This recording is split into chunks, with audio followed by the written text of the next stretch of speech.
So I want to talk to you guys about Nazism in Russia in comparison to Ukraine, and really how there is a huge difference between how Russia responds to Nazism and how Ukraine responds to Nazism.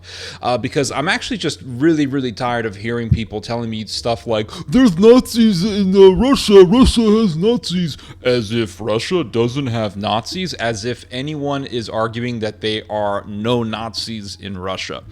But anyway, I want to give you guys a list of some of the Nazi and racist organizations that were founded in Russia and what happened to them. So here we go. Movement Against Illegal Immigration. This was an organization, a racist, far-right organization founded in Russia. The Supreme Court of Russia declared this organization an extremist organization and banned it in 2011. Next organization, People's Militia, named after Menin and Pozharsky. In February of 2015, it was recognized as a terrorist organization by a court decision. National Salvation Front. This was a far-right racist organization.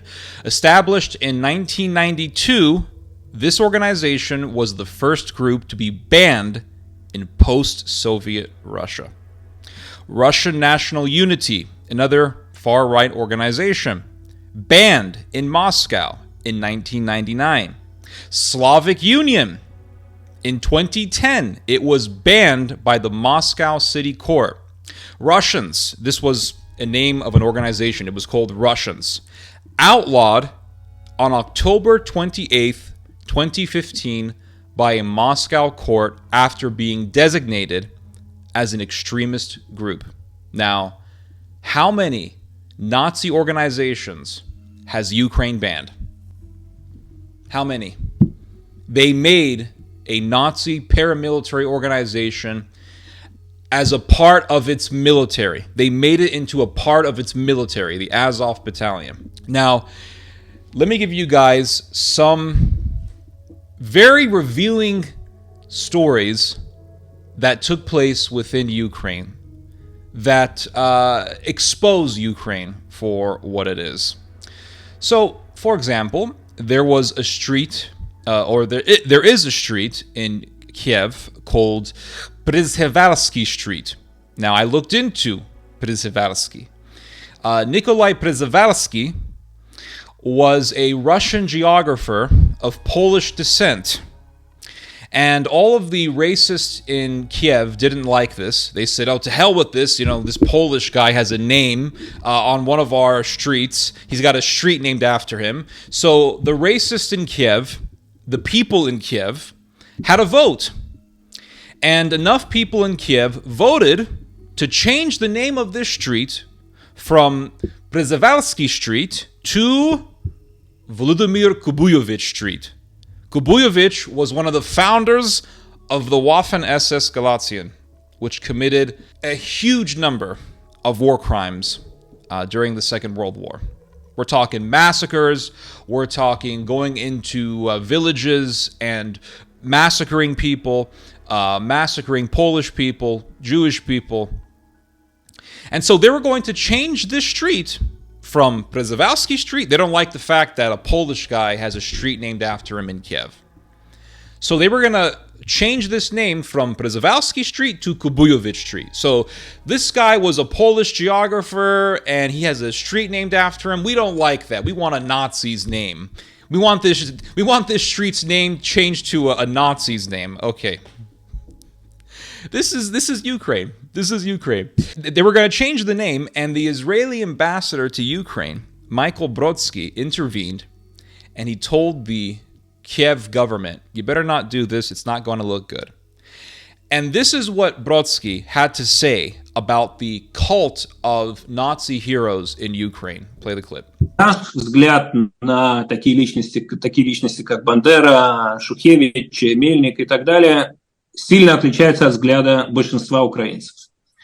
Действительно, эти люди поддерживали идеологию нацизма, они хотели видеть в рамках своей борьбы за независимость Украины, они хотели видеть Украину без евреев, так же, как они хотели видеть Украину без поляков, без коммунистов и еще, наверное, много без кого. Но Украина сегодня переживает колоссальную трагедию. Украина подверглась нападению, подверглась агрессии. И Украина находится, конечно, в поиске своей идентичности, в поиске своих героев. Нам, конечно, не нравятся эти герои, но для большинства украинцев это герои. Это герои, которые боролись за независимость. И поэтому мы высказываем свое мнение однозначно, не прячась и не скрывая свое мнение, потому что это касается нашей общей истории, потому что это касается трагедии Холокоста на территории Украины. И в ряде случаев действительно удается, как в том случае, который вы, Александр, упомянули, удается предотвратить переименование улиц и присвоение им имен Бандеры. Но улица Бандеры, к сожалению, существует в разных городах Украины, так же, как и существует за границей. Например, в Соединенных Штатах, если вы возьмете, откроете Google и введете название Бандеры, то и в Соединенных Штатах вы найдете несколько улиц Бандеры. Now, there is another example of this. There was a street called Stolyatov Street. And this time, the Nazis in Kiev won. This time they got what they wanted. So there was a street named after Alexander Stolyatov. Stolyatov was a famous Russian physicist for the University of Moscow. So it's open season on Russians, to hell with Russians. We don't like the fact that we have a street named after a Russian physicist. So they had a vote in Kiev, and enough people in Kiev voted to change the name of the street to whose name? The name of Ulas Samchuk, another Nazi collaborator and murderer. This is Ukraine. This is Ukraine. But you have these assholes who come around and they're like, oh, there's Nazis in Russia. There's Nazis in Russia. Well, there's Nazis in America. There's Nazis in America. That doesn't mean that America has this ideology of Nazism that is ingrained in the society. But in Ukraine, there exists this phenomena. There exists this underlying ideology that praises Nazi collaborators.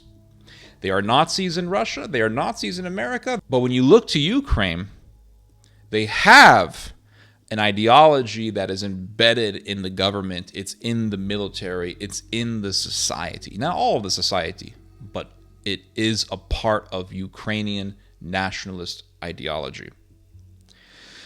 Whereas in America, we have patriotism, and we are proud about the fact that the United States defeated the Nazis. In Russia, every single year, they celebrate victory over the Nazis. Yes, there are Nazis in Russia, but the official ideology of Russian patriotism is celebrating the fact that Russians had victory over the Nazis. That's a huge difference.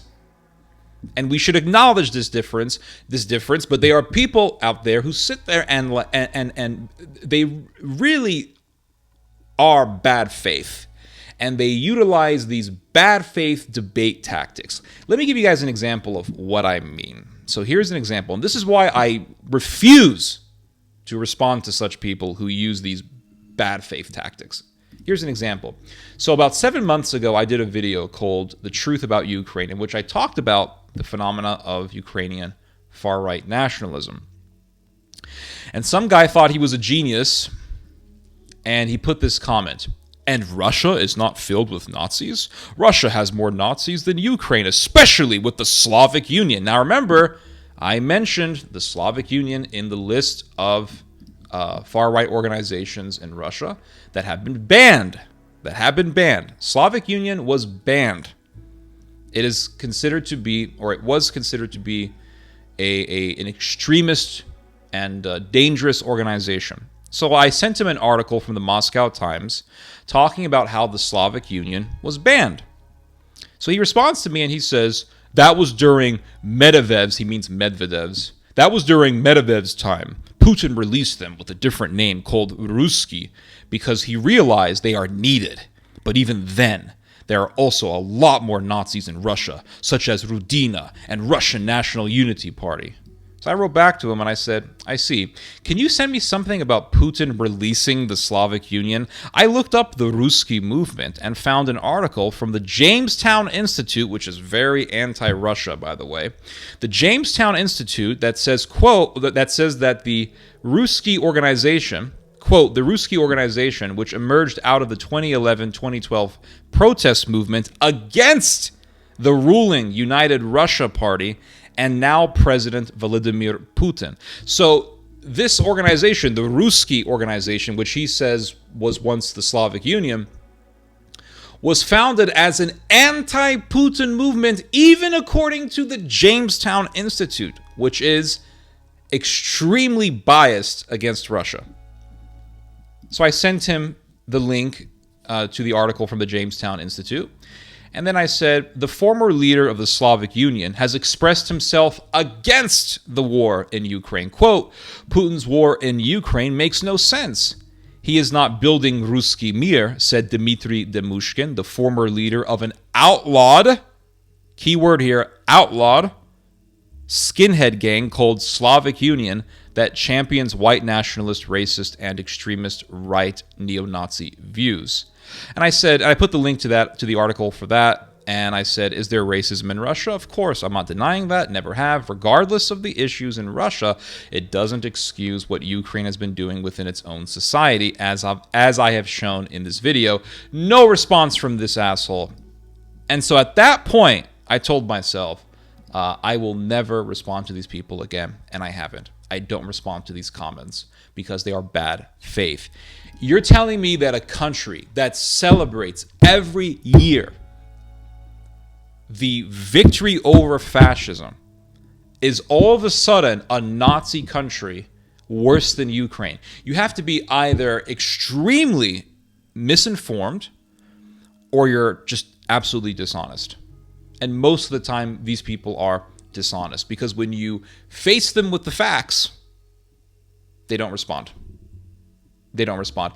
Even in America, we don't have a celebration for World War II. We have July 4th, we have Veterans Day, we have Memorial Day, which celebrates those who sacrificed their lives for the United States in all American wars.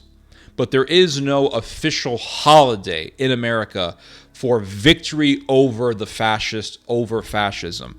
In Russia, there is. So even in Russia, they are more anti-Nazi than Americans are. They are more anti-Nazi than Americans are.